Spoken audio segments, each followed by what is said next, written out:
Vamos lá, porque ultimamente a gente anda meio sem pauta ultimamente, né? Vamos pegar uns vídeos diferentes para ver então. Né? Tá tendo treta de política na internet, a gente não tem muito o que falar. Né? Canal Elementar, o lado escuro, obscuro da indústria farmacêutica. Vamos lá. Existe uma condição chamada atrofia muscular espinhal, abreviada como AME. A AME é uma rara doença neuromuscular degenerativa que causa. Nossa, isso aí aonde eu moro. As famílias que têm isso, normalmente elas pegam um muro e fazem um grafite lá, pedindo doação e tal. Porque falam que o medicamento, o tratamento para isso é uma facada, é extremamente caro, velho. Causa perda de neurônios relacionados ao movimento e provoca atrofia muscular progressiva. É uma enfermidade severa que afeta 1 a cada 10 mil bebês e é a principal causa genética de mortes em recém-nascidos. Até recentemente, quem sofria desse mal não tinha nenhuma esperança de tratamento, já que a doença não Se possui. você tem atrofia muscular, até onde eu entendo, né? Você tem dificuldade para respirar também, você tem dificuldade para fazer para se alimentar e tudo mais, que todos os músculos vão atrofiando, você vai perdendo movimento, né, velho? Nenhum medicamento eficaz conhecido. Isso mudou quando o Spinraza foi aprovado pela FDA no final de 2016.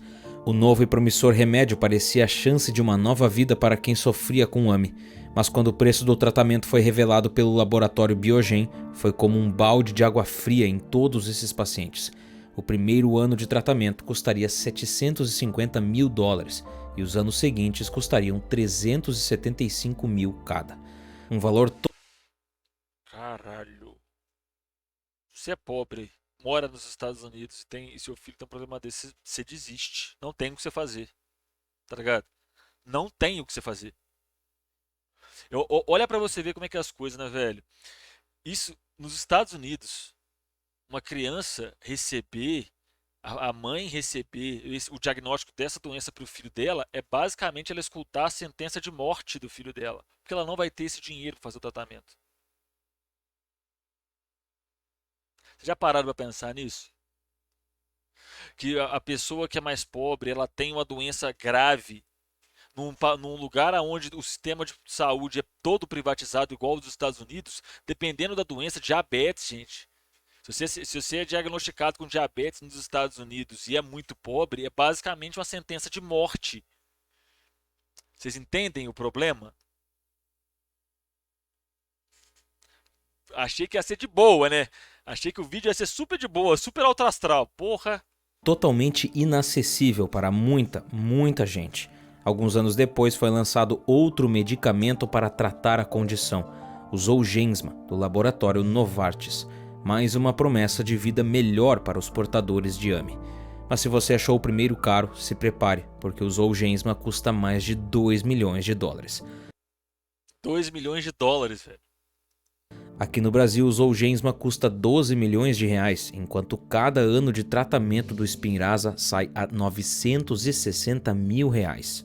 São medicamentos revolucionários, sim, mas se os preços praticados pelos laboratórios parecem surreais, é porque eles são mesmo. A receita é simples: se não pode pagar, você não tem remédio, mesmo que isso signifique a sua morte.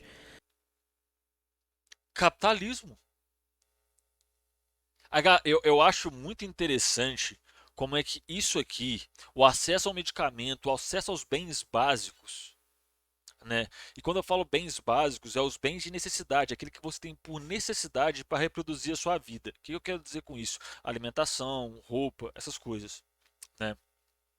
A galera que adora falar que a gente vive numa sociedade onde as pessoas fazem trocas, né?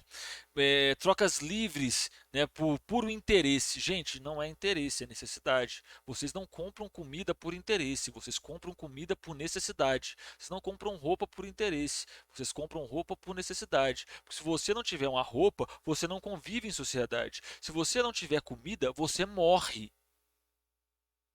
Você não vai lá porque você está afim de fazer uma livre troca, uma livre negociação. Você vai porque tem uma necessidade. Aonde existe necessidade, não existe possibilidade de acordo, de livre acordo. Esses anarcocapitalistas estão delirando quando eles falam esse tipo de coisa,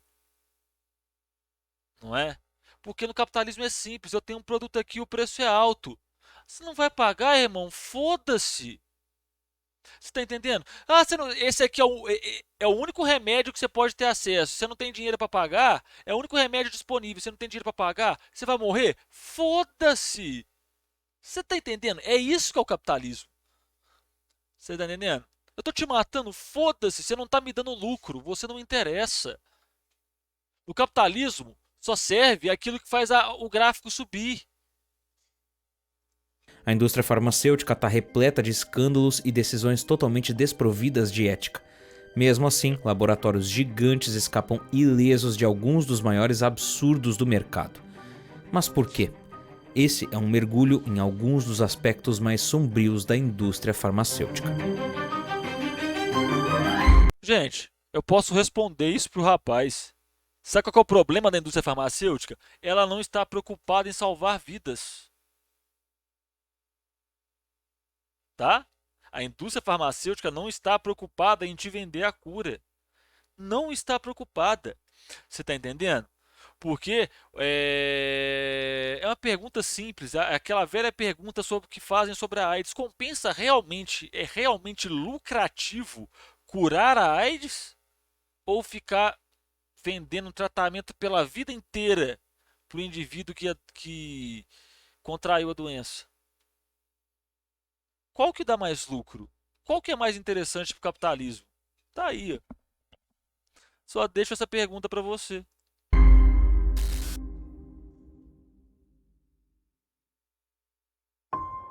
Não se engane. Vou ter que discordar. Se você tem um interesse, você tem que necessitar do produto. Não, é o contrário. A necessidade vem primeiro. A necessidade, a fome vem primeiro. Depois você vai atrás da comida. Você está entendendo? Então, ou seja, primeiro você tem o gatilho da necessidade, do apetite, você entendeu? Da necessidade biológica, fisiológica de se alimentar. Aí você vai atrás da comida, compra a comida, prepara a comida e come. Né? Você tem a necessidade primeiro. Você não vai comprar comida à torta direita para quê? Para estragar na sua casa? Não vai fazer isso, pô. Apesar de ser responsável ou estar diretamente ligada a muitos avanços da medicina moderna, a indústria farmacêutica ainda é, bem, uma indústria. E como todo negócio, seu primeiro objetivo é o lucro. As gigantes desse ramo muitas vezes são chamadas de Big Pharma, um termo às vezes usado com certo tom de conspiracionismo, mas que tenta passar a ideia de que a indústria farmacêutica mundial é dominada por alguns poucos nomes cujos interesses podem não ser exatamente o que gostaríamos que fossem. Esses nomes incluem companhias como Pfizer, AbbVie, Johnson & Johnson, Novartis, Roche e Sanofi, para citar algumas. Essas empresas atingem receitas anuais na casa das dezenas de Se eu bilhões não me engano, a Pfizer, ela era uma empresa estatal que foi privatizada, tá? de dólares. A Pfizer, por exemplo, primeira do ranking, praticamente dobrou a sua receita em 2022, chegando a quase 80 bilhões de dólares no ano. Uau! Uau! 80. E aí, gente, vamos lá mesmo. 80 bilhões de dólares de lucro. Não é possível que eles não conseguiram encontrar cura para tudo com isso tudo de lucro pegando e investindo em pesquisa. Eles tinham dinheiro para bancar qualquer pesquisa que eles quisessem, de curto, médio e longo prazo. Eles fizeram isso. Mas não é o capitalismo que está sempre se empenhando para te oferecer os melhores produtos? Pois é, né? Todo esse dinheiro não é por acaso. A maior parte dos medicamentos usados em tratamentos médicos ao redor do mundo parte de laboratórios farmacêuticos desse tipo, incluindo tratamentos sensíveis ou mesmo casos de vida ou morte. Isso acontece porque essas empresas investem pesado em pesquisa e desenvolvimento de drogas com o objetivo de lançarem a nova droga blockbuster, ou seja, medicamentos tão revolucionários que conseguem ultrapassar $1 bilhão em vendas. Alguns medicamentos que já atingiram o status de blockbuster incluem o Lipitor, uma droga que ajuda a combater o colesterol, o Humira, que serve para tratar processos inflamatórios causados por diversas doenças como artrite, e o Advair, que trata doenças pulmonares crônicas como asma. Juntos, só esses três medicamentos somam mais de 350 bilhões de dólares em vendas, desde seus lançamentos. O que nos faz voltar a algo que pontuamos ainda no início, o lucro. Um dos grandes problemas dessa indústria é justamente o Lucro não, capitalismo. Tá, gente? Não é lucro, é capitalismo, sistema capitalista. O problema não está na tecnologia. O problema não está na habilidade humana de fazer fármacos. O problema está na lógica que é dada a este trabalho, tá? Tanto da pessoa que faz fármaco quanto da pessoa que pesquisa fármaco, tá? o fato de que as empresas não necessariamente estão pensando no bem-estar dos pacientes quando investem tanto em pesquisas. Elas realmente só querem lucrar. Isso significa que muitas vezes as pesquisas são direcionadas para o É uma desenvolvimento quantidade de dinheiro que você não consegue mensurar, velho. A quantidade de dinheiro tão alta essa parada, é tão absurdo que você não consegue mensurar. dos medicamentos que têm mais potencial de serem lucrativos e não necessariamente focam em criar drogas inovadoras para problemas mais urgentes.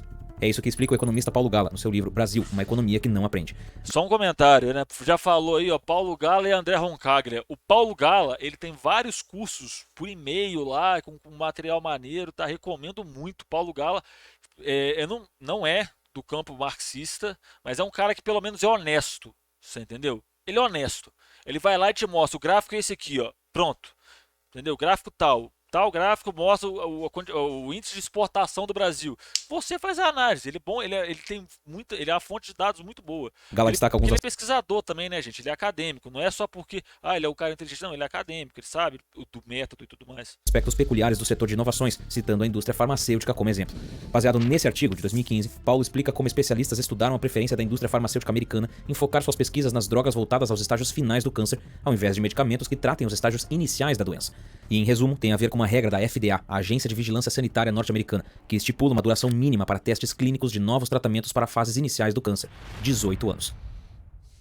O problema é que os novos tratamentos precisam ser patenteados antes da fase de testes clínicos, e nesse caso a patente só tem validade de 20 anos.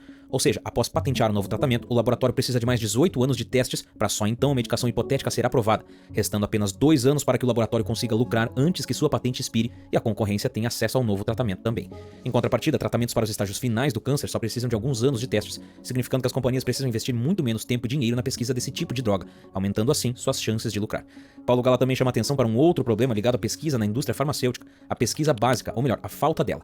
De forma simplificada, Gente, pesquisa básica é. a pesquisa básica é a pesquisa científica que foca nos princípios mais fundamentais, algo que serve de base para pesquisas mais específicas, as pesquisas aplicadas. Só que poucas empresas estão dispostas a investir em pesquisa básica, porque a pesquisa básica não gera produtos ou serviços comercializáveis. Pesquisa básica, o cara vai lá na Amazônia, aí o índio fala, ó, essa planta aqui, ó, copaíba, né? Copaíba. O cara nunca viu uma copaíba na vida. Ele vai, pega a copaíba, vai lá pro laboratório dele, né? Planta a copaíba, faz uma outra plantaçãozinha lá para fazer estudo e tal, extrai a planta, destrincha a planta inteira. E aí fala, ó, aqui tem tantos analgésicos, aqui tem tantos agentes que é anti-inflamatório, aqui tem tantos agentes que serve para tratar o câncer, né? Mas só que aquilo ali fala, ó, tem um agente tal, mas não quer dizer que aquilo é o remédio, tem que o processo de sintetizar. Aí vem as pesquisas aplicadas, que é como pegar, extrair aquilo e transformar em medicamento, tá ligado? Ou seja, não tem perspectiva de Gente, gerar lucros. Assim, a pesquisa se cair a live é porque caiu a luz. básica acaba ficando a cargo de universidades e institutos de pesquisa públicos. Quando o governo norte-americano quis cortar o financiamento dos institutos públicos de pesquisa farmacêutica nos Estados Unidos, em 2017, o setor privado foi contra a proposta, algo no mínimo intrigante, já que a medida abriria mais espaço para laboratórios privados. Tudo ficou mais claro quando o Centro de Integração e Ciência da Indústria fez um estudo mostrando que, entre 2010 e 2016, 100% dos 210 novos medicamentos aprovados para venda tinham sido frutos das pesquisas dos institutos públicos. Ou seja, o governo americano financiava as pesquisas com dinheiro público e os resultados dessas pesquisas eram apropriados pela indústria farmacêutica, sem Gente, não existe pesquisa científica sem dinheiro público. Não existe. que as companhias precisassem investir seu próprio Porque, e aí é uma questão de que ele falou assim, aquela básicas ali, que é a ciência de base, ela é a mais custosa e a que ninguém quer fazer no fim das contas, né? Porque aquilo ali o cara tem que ir lá, aí é anos e anos de pesquisa, tentando destrinchar uma planta, tentando destrinchar qualquer substância, para ver a aplicabilidade daquilo ali, se tem alguma aplicabilidade, aí faz os testes em rato e um monte de coisa, assim, entendeu? Isso é muito custoso, porque isso leva anos. Né? Tanto é que muito desses medicamentos que você vê veio de uma planta que foi a tese de doutorado de alguém. O cara vai lá, pega e estuda só uma planta e fica 4 anos estudando a porra de uma planta, você entendeu? Isso é caro. Para você pagar o salário do pesquisador para fazer isso é caro. Porra. dinheiro para isso. Agora fica fácil de entender por que os laboratórios privados foram contra o corte no orçamento dos institutos públicos. Mas a pesquisa é só o primeiro passo dos laboratórios farmacêuticos na busca pelo lucro extremo. A coisa fica ainda pior daqui para frente. Lógico que vai ficar pior. O capitalismo, gente. Você acha que tem como ficar melhor? A busca pelo lucro é algo comum, faz parte do nosso sistema econômico e não tem problema nenhum por si só. Quando ela ultrapassa Não, tem vários. barreiras éticas, a questão fica bem mais complicada. Mas aí que tá a questão. O próprio processo de extração de lucro já é um processo que não é nada ético. Você tá roubando o tempo de vida de outra pessoa. O fato é que a indústria farmacêutica tem uma capacidade ímpar de romper esses limites devido à própria natureza da sua área de atuação. Diferente de outros setores, a indústria farmacêutica lida com a vida humana. É ela responsável por criar e fabricar medicamentos essenciais nos serviços de saúde de todo o mundo. Medicamentos que muitas vezes são a última esperança de quem sofre com uma doença grave como câncer, AIDS, diabetes, ou frequentemente necessários para dar uma vida normal a quem tem problemas como epilepsia, depressão e ansiedade. Como muitos medicamentos específicos são protegidos por patentes, isso significa que várias pessoas dependem de um único produto de um único fabricante para atingirem um mínimo de qualidade de vida, ou simplesmente continuarem vivas. Isso dá um poder de barganha assustadoramente grande para os laboratórios. Afinal, as pessoas nessas situações não têm escolha senão pagar qualquer coisa para ter alguma chance. E aí você não tem escolha. Se o cara falar que o medicamento é R$ 500, você vai ter que pagar, velho. Você não tem escolha. Porque aquilo ali é sua vida que tá em risco. E esse poder eles não têm receio de impor. Conheça o Daraprim, ou pirimetamina. Ele é um medicamento usado há 70 anos no combate à toxoplasmose, uma doença parasitária que pode ser grave para mulheres grávidas ou fatal para pessoas com imunidade comprometida, como o paciente de AIDS. É uma droga pertencente à lista de medicamentos essenciais da OMS. Agora conheça Martin Shkreli, um investidor americano que acabou se metendo no mundo farmacêutico quando se tornou diretor da Turing Pharmaceuticals. Quando Shkreli assumiu o cargo na farmacêutica, ele comprou os direitos do Daraprim, que na época custava $13,50 por comprimido lá nos Estados Unidos. Assim que obteve os direitos, o diretor resolveu aumentar o preço do Daraprim mais de 5.000%, fazendo o remédio atingir o valor de $750 da noite para o dia.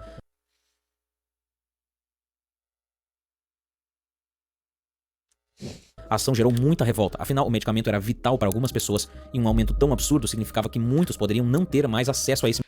Gente, mas ele só está tentando te ofertar o melhor produto.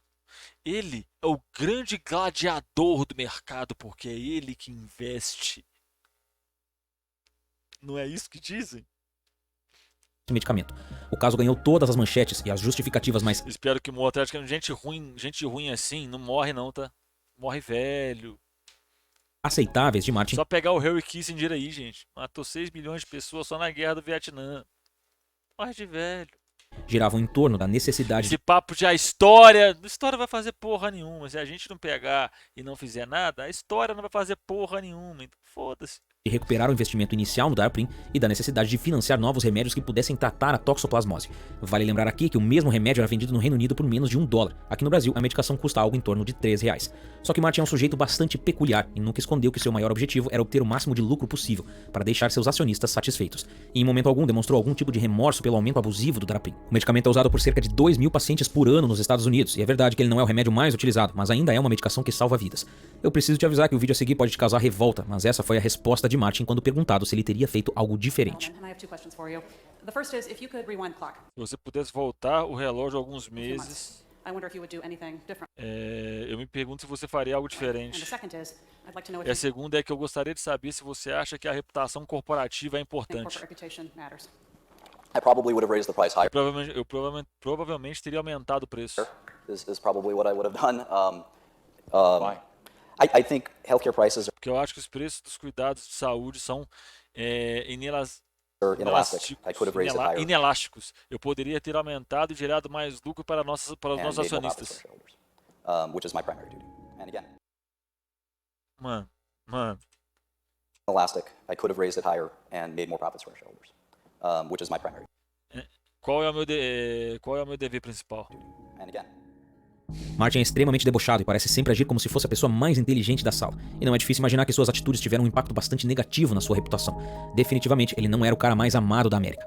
O Congresso norte-americano fez com que Martin comparecesse a uma sessão interrogatória em 2016. Os liberais ainda acreditam no teatro de custo marginal. Exatamente. E aí não porque a escassez, gente, escassez pode ser forjada. Você consegue fabricar a escassez. É só se você intencionalmente reduzir a oferta daquele produto no mercado. Sabe quem que faz isso, gente? A Funko Pop, enterrando não sei quantos Funko Pop deles lá. Vocês lembram a SEGA? Já enterrou, se não me engano a SEGA não foi isso não, mas já teve um caralhada de gente que destrói mercadoria. A Nike já fez isso, destrói mercadoria, o preço dela subir artificialmente. Pelo amor de Deus, gente. Para que Porra, lei de oferta e demanda tem vários jeitos de você manipular oferta e demanda, velho. o executivo desse explicações sobre o aumento repentino no preço do Daraprim. Martin Shkreli riu, debochou das perguntas e a cada vez que foi questionado simplesmente respondeu. on the advice of counsel, I invoke my Fifth Amendment privilege Invoco meu privilégio da quinta emenda against self-incrimination and contra a autoincriminação e respeitosamente me recuso a responder a sua respectfully pergunta. decline to answer your question.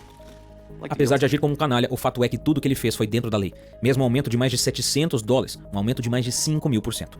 Inclusive, algumas pessoas passaram a admirar o E executivo. reparem, olha só, ele... Olha pra você ver como é que esse aspecto dos Estados Unidos é bizarro. A propriedade privada para eles é um negócio tão inviolável que ele tava quase, praticamente matando pessoas, né? Você tá negando o direito da pessoa ter o acesso ao remédio porque é muito caro. Você tá matando a pessoa, não é?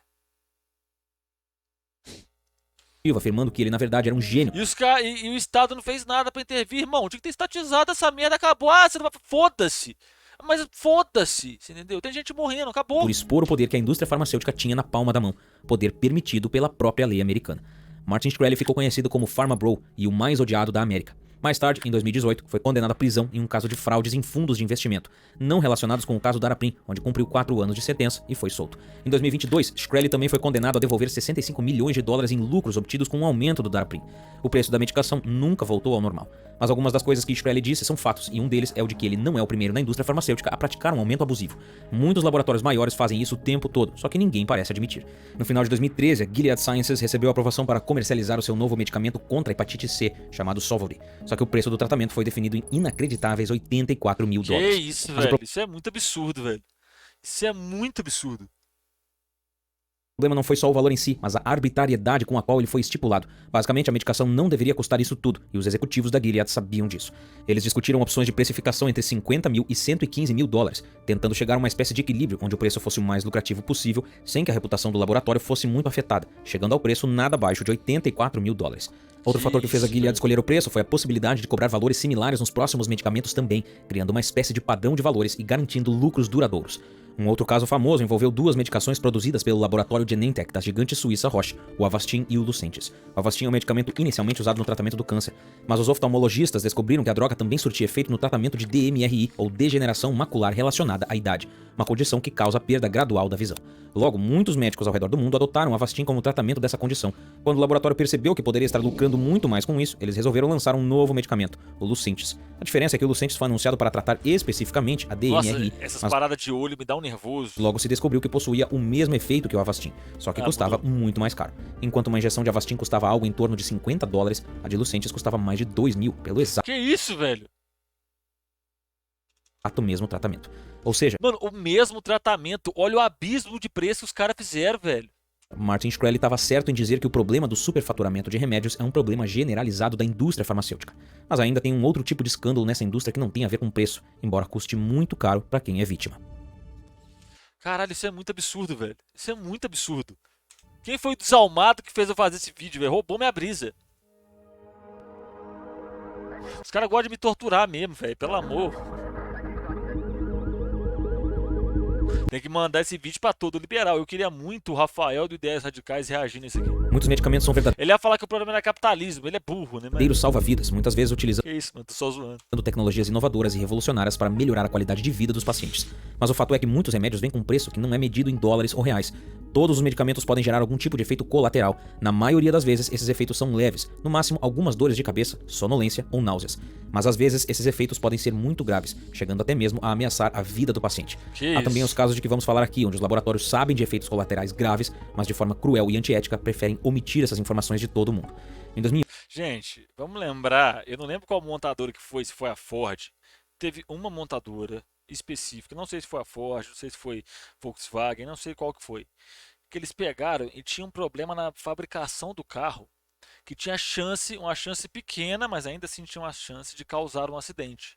Eles pegaram e pagaram uma pesquisa para saber quanto que eles gastariam com indenização se aquilo ali rompesse e quanto que eles gastariam para fazer o recall da peça. Pagar a indenização dos processos era mais barato do que fazer o recall.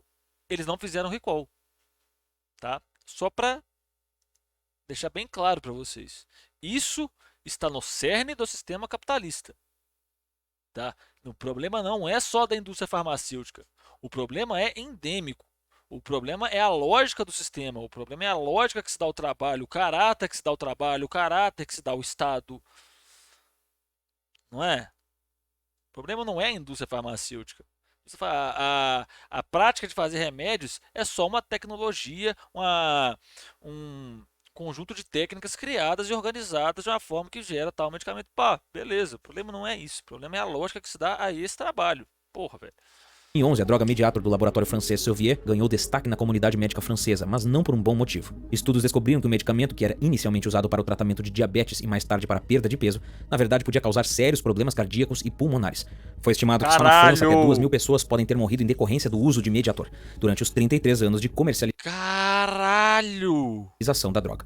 O Mediator foi retirado de circulação em 2009, mas o laboratório Servier foi acusado de omitir por anos os graves riscos de saúde envolvidos no uso da substância. Condenado pela justiça francesa em 2021, mais de 10 anos depois, o laboratório foi considerado culpado por homicídio, lesões involuntárias e estelionato, e foi forçado a pagar 2,7 milhões de euros em indenizações. Segundo o advogado Jean-Christophe Cobris, o valor da multa é ridícula diante do lucro anual do grupo, em torno de 4,7 bilhões de euros. Mano, isso é muito inaceitável, velho. Isso é inaceitável, isso aqui.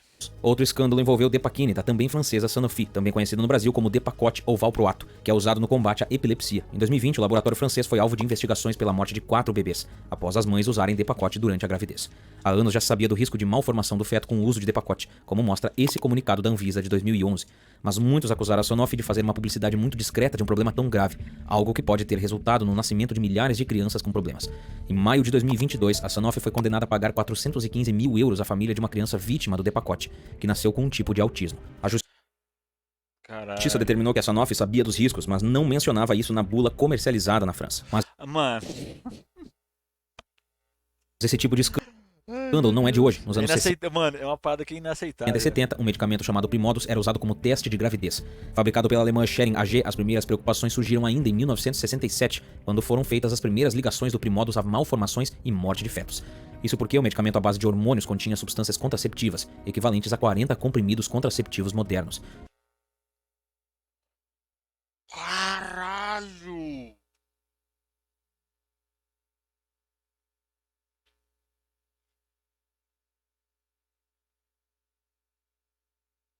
Mano, isso é muito absurdo.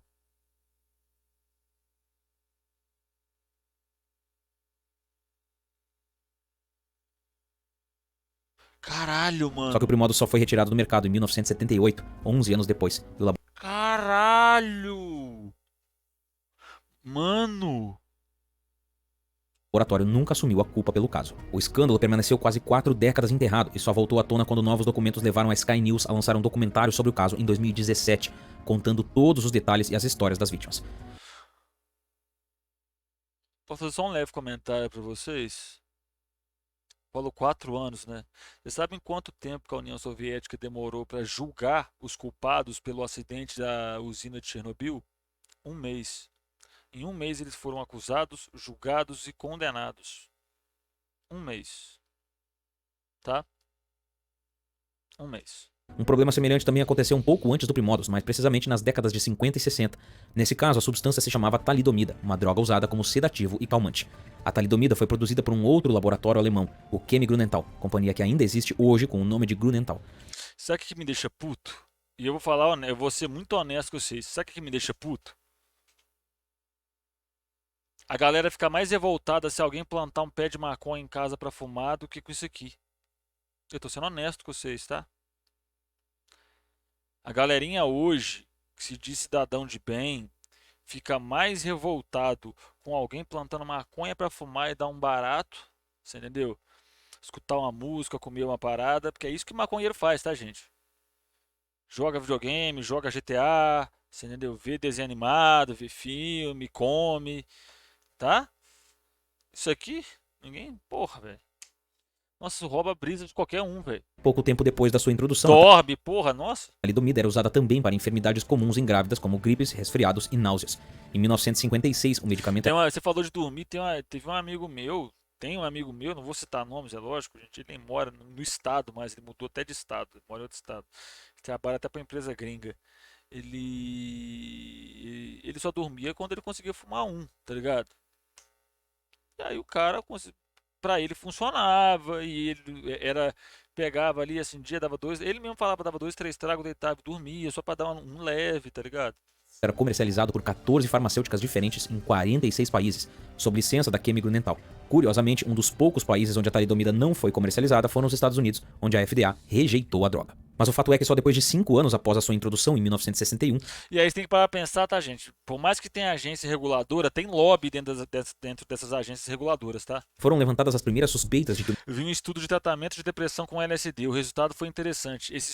Tem vários desses estudos sendo feitos nos Estados Unidos, né? Que eles tratam estresse pós-traumático também com LSD. Mas aí é aquela parada que é o seguinte: são doses controladas dentro de um ambiente controlado. O paciente é acompanhado de um psiquiatra e de um psicólogo, né?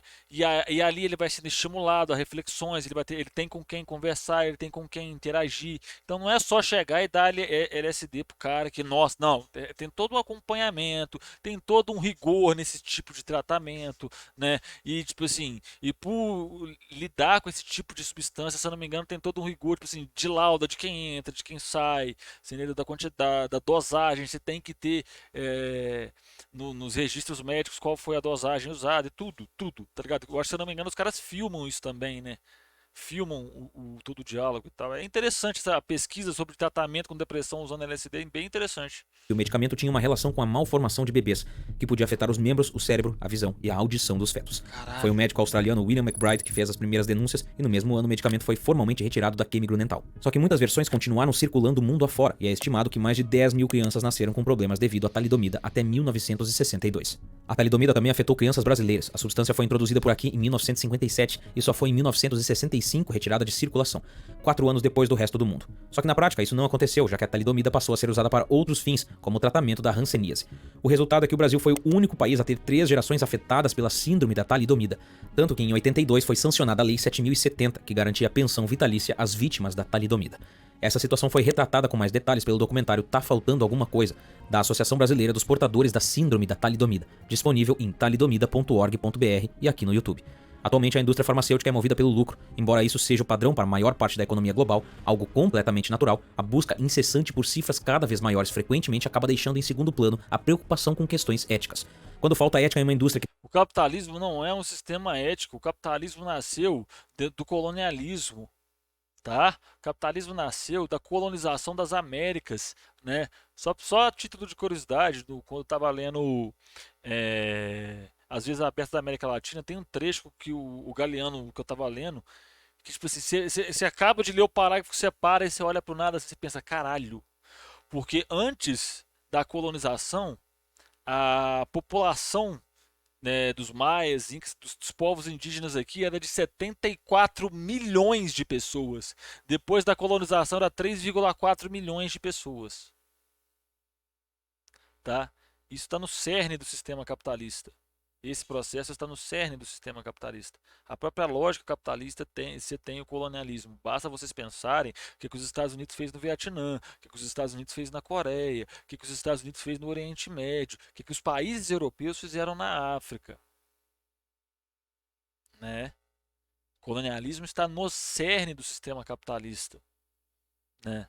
A busca incessante pelo lucro, lucro acima da ética, lucro acima da vida, lucro acima de qualquer coisa. O que importa é o gráfico subindo, é o PIB subindo. É isso que essa galera gosta. tem um impacto direto na saúde humana, uma série de consequências como as que vimos hoje acabam acontecendo e se repetindo de novo e de novo. Infelizmente, parece pouco provável que isso vá mudar em um futuro próximo. Um estudo recente mostrou que de 1999 a 2018, a indústria farmacêutica americana gastou quase 5 bilhões de dólares em lobbying, em esforços para pressionar o governo federal americano a aprovar ou rejeitar medidas baseadas nos interesses dos laboratórios. Ou seja, existe toda uma estrutura montada e muito bem estabelecida para que os grandes laboratórios tenham muito mais poder do que deveriam. Se a indústria farmacêutica parece estar doente, Lobby. qual remédio pode ser capaz de curá-la? Ô filho, ele só uma coisinha assim, chama-se socialismo. Agora eu quero ouvir de você qual a sua opinião sobre a indústria farmacêutica e suas artimanhas para lucrar. Eu te dou uma resposta muito prática. Qual que é a minha opinião? É simples. Estatiza essa porra inteira. Acabou a conversa. Estatiza essa porra inteira. Acabou. Você tá entendendo? Eu sou a favor de que o Brasil tinha que pegar e criar um complexo industrial da saúde todo estatizado, de ponta a ponta, desde a fabricação do remédio, a pesquisa e a distribuição, tudo estatizado. Sistema de saúde inteiro estatizado, inteiro. Tinha que ser tudo estatizado, né? Mas é isso, tem aqui na tela tem outro vídeo para você. Ó, se inscreve aí, deixa um comentário aí, tá? Esse vídeo foi bem dolorido. Deixa um comentário aí para nós. Beijo no coração, até a próxima. Fui.